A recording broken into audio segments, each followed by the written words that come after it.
I'm not even gonna put the pain banner up, not because it isn't painful, but simply because I think we all should have expected the Browns to lose this game. So yeah, man, the Browns aren't very good this year, but we'll talk about it more in just 1 second.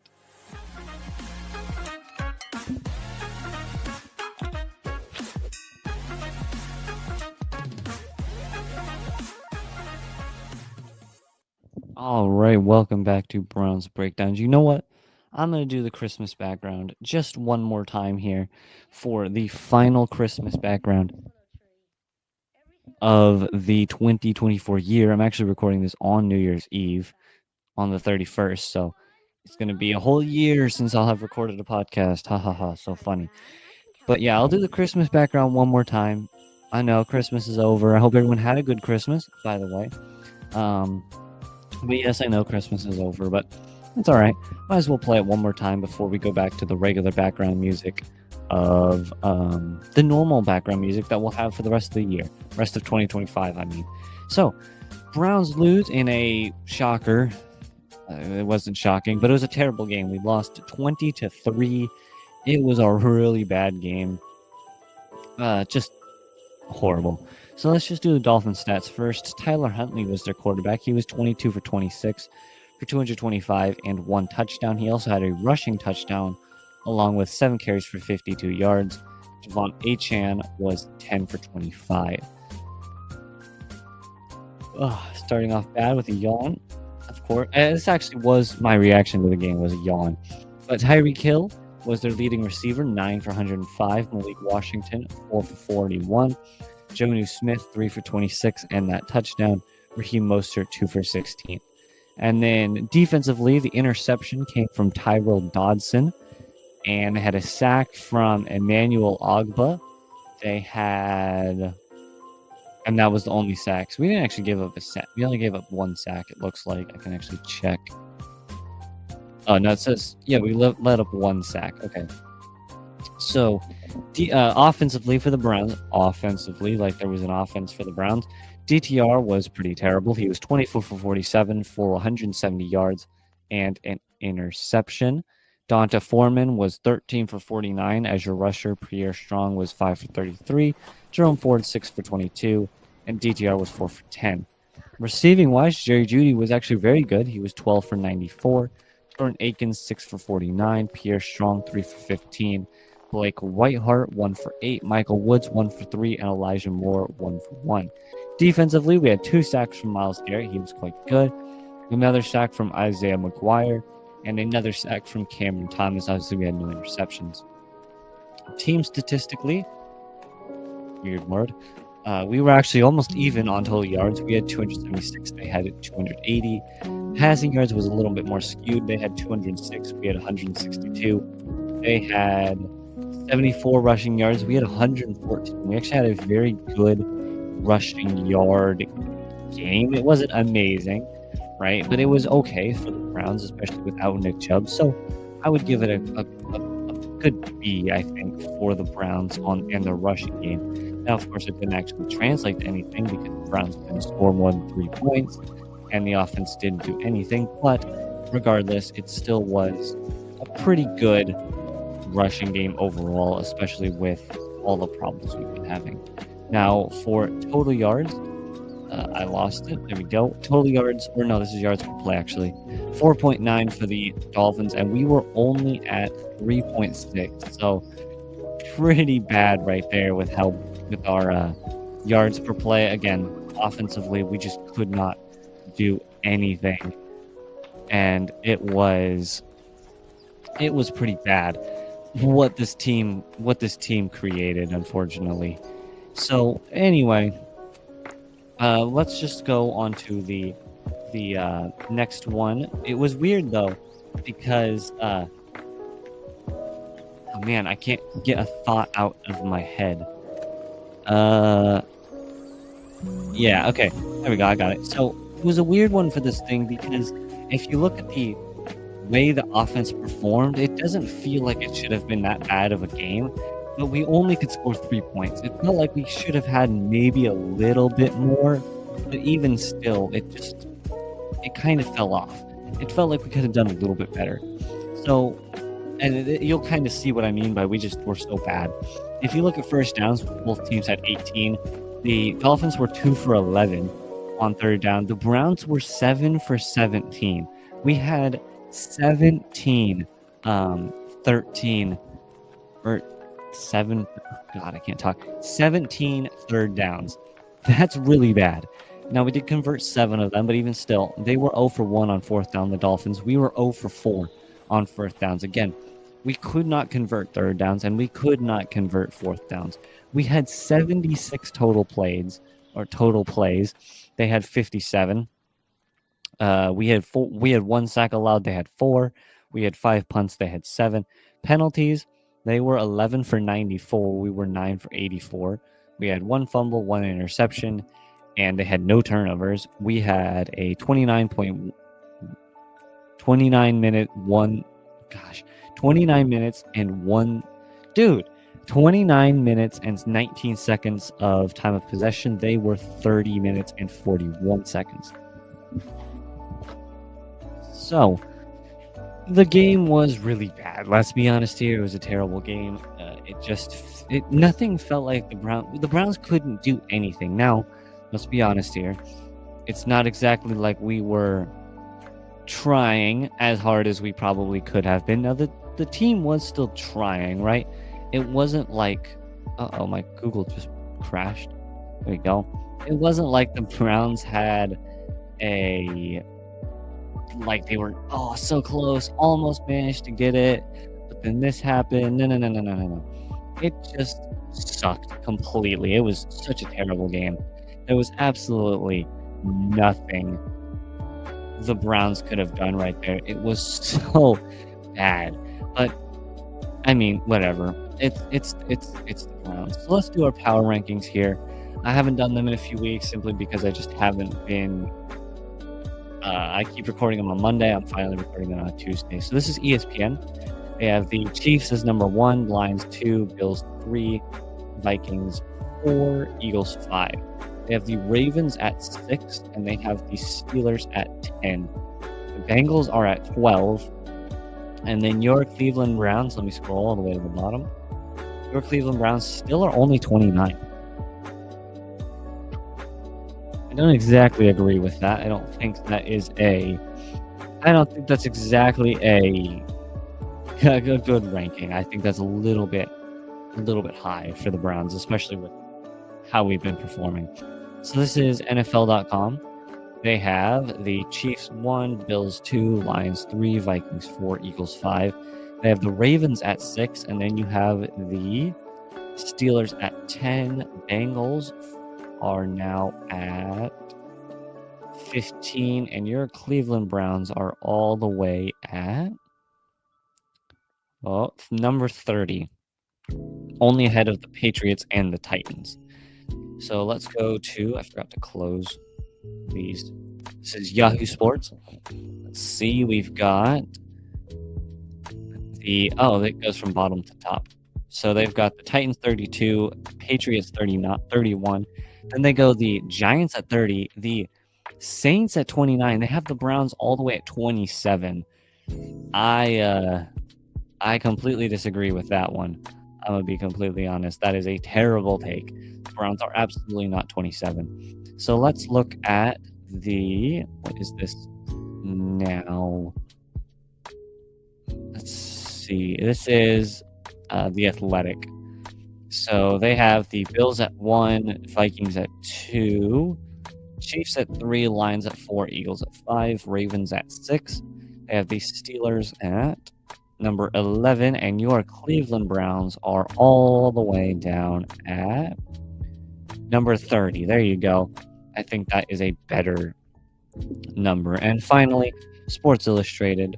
They have, what is this? Hold on. This isn't what I wanted. I knew I was going to get one messed up. I always do that. So let's just do Fox Sports, I guess. I always get one power ranking messed up for some reason. So this is Fox Sports. Bills 1, Chiefs 2, Vikings 3, Lions 4, Eagles 5, Ravens are 6. So your Steelers are 12, the Bengals are 14, and your Cleveland Browns are number 30. Now, if you want to know my power rankings, I currently have the Browns at number, I think it's 31. Yeah, I have it as 31 currently. The Browns are 31 in my power rankings. They're only behind the Patriots. I have the Patriots at 32. I have the Titans at 30. So I have the Browns at 31. It seems to be the Browns sit somewhere between the numbers of 28 to 30-ish. I think that's more or less where they deserve to be. I don't think they need to be any higher than 28. I think 28 itself is actually pretty high too. I think that's a little too high for even the Browns, but I guess, right, you can't really tell. It's a pretty big, it's not much of a distinction from 29 to 32. So let's do advertisements really quickly, but I also completely forgot to talk about Hemisphere Coffee Roasters. Can't believe it. Hemisphere Coffee Roasters, right there. Use that referral code. We get 15%. Greatest coffee you ever have. It's amazing. Ships everywhere in the United States, I'm pretty sure. It's great coffee, truly good.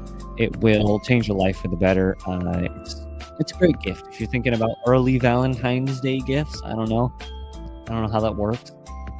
Use that referral code right there. Get some amazing coffee, and you will always be happy. So let's just do the rest of the advertisements really quickly. So this, and so we will be right back.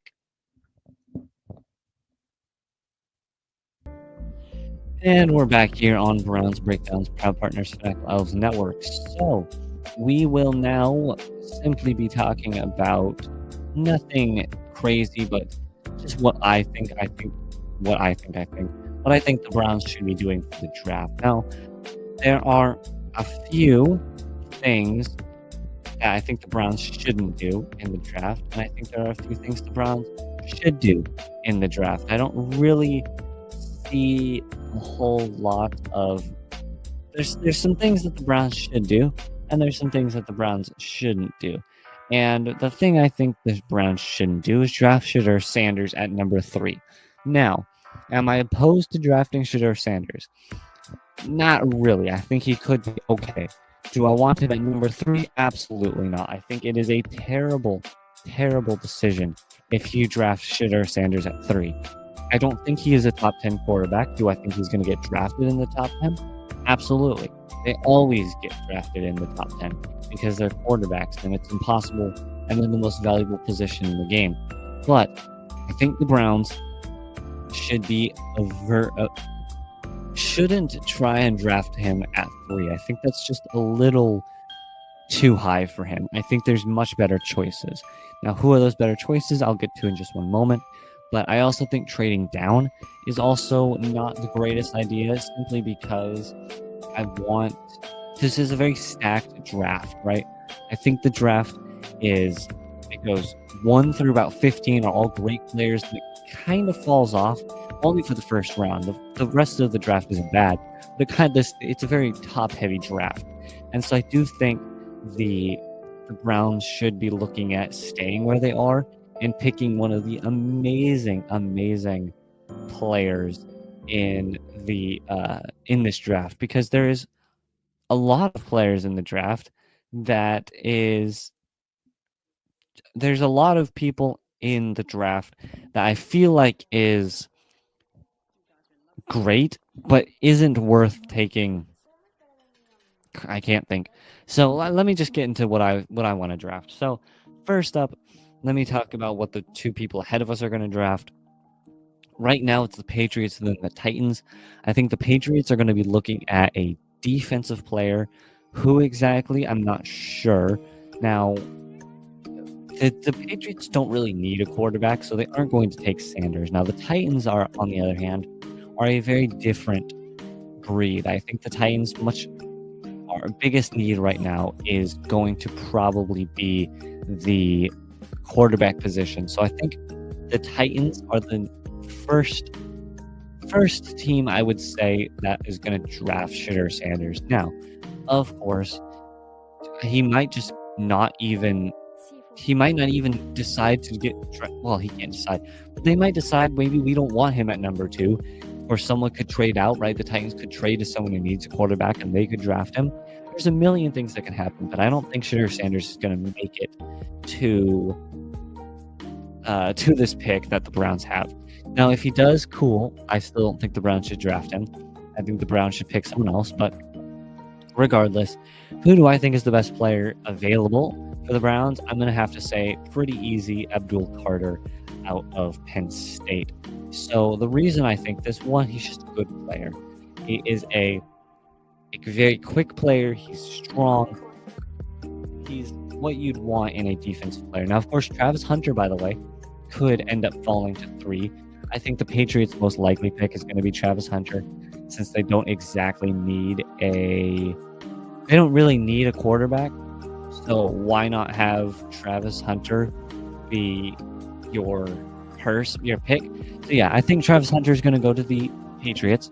I think that's the most likely. So you get Travis Hunter to the Patriots. Then you end up getting Tedaroya McMillan. This is PFF's big board. Tedaroya McMillan, I don't really think is going to be a Brown, simply because he's good, but the Browns don't need a wide receiver.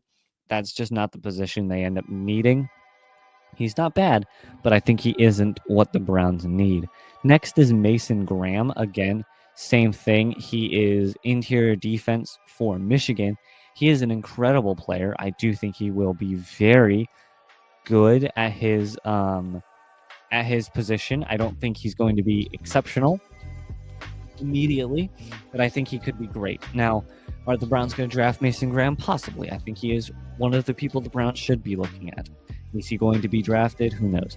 Next up is Ashton Genty out of Boise State, the running back. Again, I don't think he's going to go number 3 to the Browns. I find that quite unlikely. Not because he's bad. He's really, really good. But just he's a little short. He's only 5'9". He's really good. But, again, the Browns don't need a running back. And picking a running back 3 is kind of silly, in my opinion. I think he probably will go around top 15. I just don't see him going at 3. Next is Abdul Carter out of Penn State. He is a defensive end. I think he is incredible. He is 6'3", 252. He's really fast. He's really strong. He's a great defensive end out of Penn State. I think he is probably the optimal pick for the Browns because he'll make an impact day one, I think. I think he also will probably have a good position in the Browns at that number 2 spot on the edge across from Myles Garrett. I think a Myles Garrett, Abdul Carter duo would be pretty good. I think that would be the duo you'd want to see if you wanted good edge play, would be Abdul Carter and Myles Garrett. Now, up next, they have Will Johnson out of Michigan. He's cornerback. I haven't really done a whole lot on Will Johnson. I don't really know about him.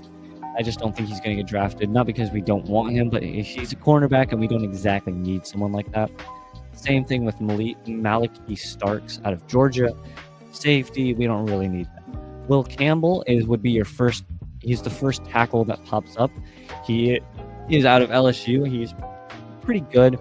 I don't know if you need him at number 3, not because he's bad, but because I think there's better players available. I just don't. And we do need tackles, yes, but I think that is a role that can be filled through free agency better than it can be filled through the draft. Luther Burden 3 out of Missouri, same thing, wide receiver. We don't really need him. Nick Scorton out of Texas A&M. He is an edge. He's all right. Kevin Banks, tackle. He is a very good tackle. I think he could be a good fit for the Browns if they wanted him. I don't think, again, if they trade down, he could be a player they might want to look at. I just don't see him. I can't breathe. I just don't see him going 3. Now, if the Browns trade down, all bets are off, but 3 feels a little high. We'll do the next just few. Jalen Walker, linebacker, haven't really seen him. Josh Simmons, tackle out of Ohio State. He could be good. Emeka Egbuka, wide receiver, not really something the Browns need. And then Ariati Ursary tackle out of Minnesota. He could be all right, but again, not someone really the Browns need exactly. Now, there is Wyatt Millum, who is one of the highest rated tackles out of this draft. He's 6'6", 317 pounds, tackle out of West Virginia. Again, if the Browns trade down, he could be someone the Browns want to look at possibly. I still think Abdul Carter is the best position or the best pick at 3, assuming Travis Hunter doesn't fall. If Travis Hunter falls to number 3, then sure, might as well pick him up because I do think he's the best player in the draft. I don't think the Browns exactly need Travis Hunter, but he's such a good player. I just don't think he's someone you pass up on at number 3. I don't think he's making it past number 1. I think he's going to go number 1 to the Patriots.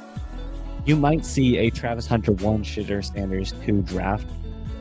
I wouldn't be shocked at all. But I do think Abdul Carter is going to be your best pick, assuming Travis Hunter does not fall to number 3. Now, there are other positions, right? You could go Mason Graham if you want interior defense. You could go Will Johnson or someone like the Texas Kevin Banks tackle, right? You could go some of those people if you wanted to. I just don't think they're who you really need positionally wise.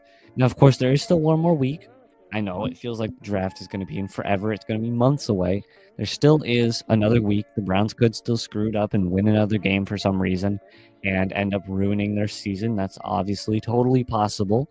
We already saw the Giants do it because they decided to win a game and ruin their draft pick. So, I mean, who knows what the Browns decide to draft and what exactly they need to do. So we'll see. There's a lot the Browns can do. So anyway, I am basically out of time here. So I'm actually over time, but I guess who cares? So that's it for me. I hope you all enjoyed. Happy New Year, because tomorrow is this January 1st, January 1st, 2025. The next podcast will be on the 4th of January. So hope you all enjoyed, and I will talk to you guys let me fix my music really quickly so I don't blow everyone's ears out. I will talk to you guys on Wednesday for the final game of the 2024 season. Peace. Oh, wow. Crazy fail.